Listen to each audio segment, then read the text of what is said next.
2 billion people without access to electricity.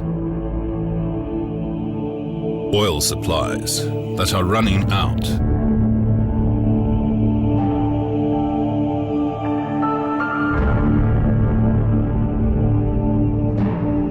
The renaissance of coal.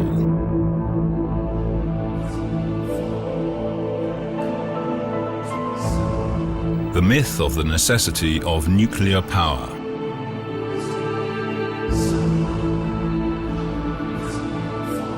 Every second person in the world lives in slums. Is our imagination equal to the task of breaking down these barriers? When I look at cities like Los Angeles, I can psychologically understand that people can hardly imagine that the huge amounts of energy that are used here can be replaced by renewable energy, and that it can be done in a short time. And even without emissions. I expect that in the future, coal will be still the backbone of the electricity generation. I can psychologically understand it, although the fact cannot be justified. We have to build each year 20 new nuclear power plants. You're just naive. You don't understand what you're dealing with if you don't realize that there are these obstacles. To think that all of our energy will come from renewables is very far from reality. The uncertainty that this potential would suffice is just laughable. Always with the argument that it's not enough. And you create a bridge to keep doing something else for a few decades longer. The main thing is no renewable energy, because these renewable energies will trigger a structural change for the energy sector.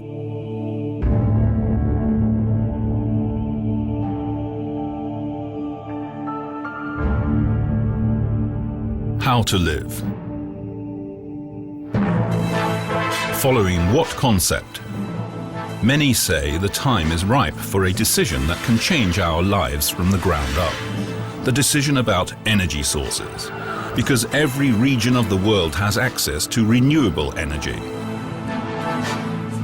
Solar, wind power, biosources, hydropower, geothermal energy, gratis, primary energy provided by nature, regional, decentral, more than 100%.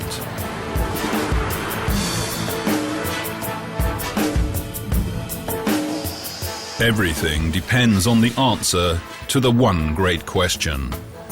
What energy do we want to live with? The windmills do so much power that every house we pass, every farm, every factory, it's getting its power from these windmills.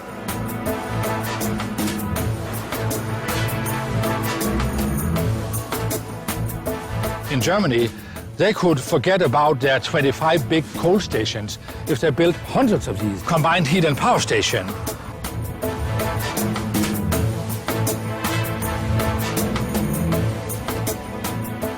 Some of the excess power that's generated by the wind turbines could be put into the battery, and you could have any amount of energy storage you want, anything from 1 hour to 20 hours of storage.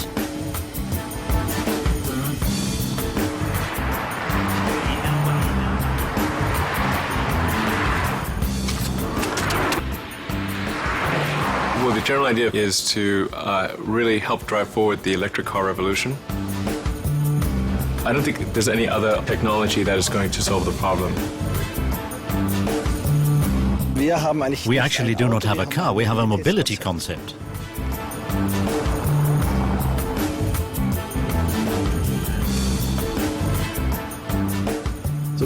I realized in the beginning not only wind power plants could help, but a range of energy sources. Energy efficiency and saving energy is part of that. So in the end, we can make the world 100% renewable. The transition of the energy supply to 100% renewables. Concrete courses of action for everyone. Updating in buildings and in awareness. With great impact. That is 39 billion in buying power that we can give back to humanity. Energy autonomy, a cultural value. Statt weniger Eigentümer Instead of a few owners, we suddenly have hundreds of thousands or even millions of owners. Energieversorgung Energy production will be democratized.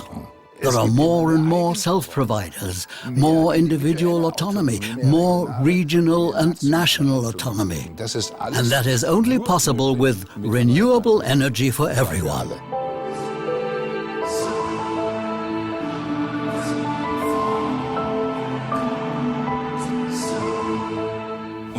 With this technology, we can revolutionize life in African villages.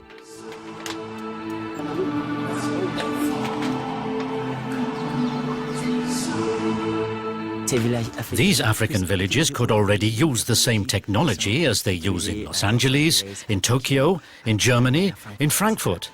The same technology that is available for the whole world.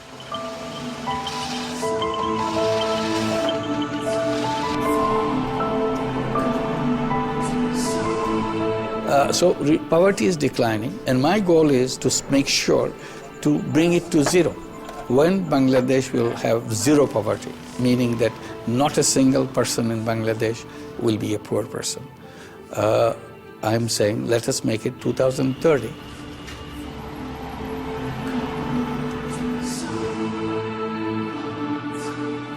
We believe in the next, 3 to 5 years' time, solar, electricity will reach grid parity. Means the electricity price generated by solar will be similar or comparable to the electricity price you pay today. The future of the world will be decided by whether or not the revolution of the energy supply practically cuts across all barriers.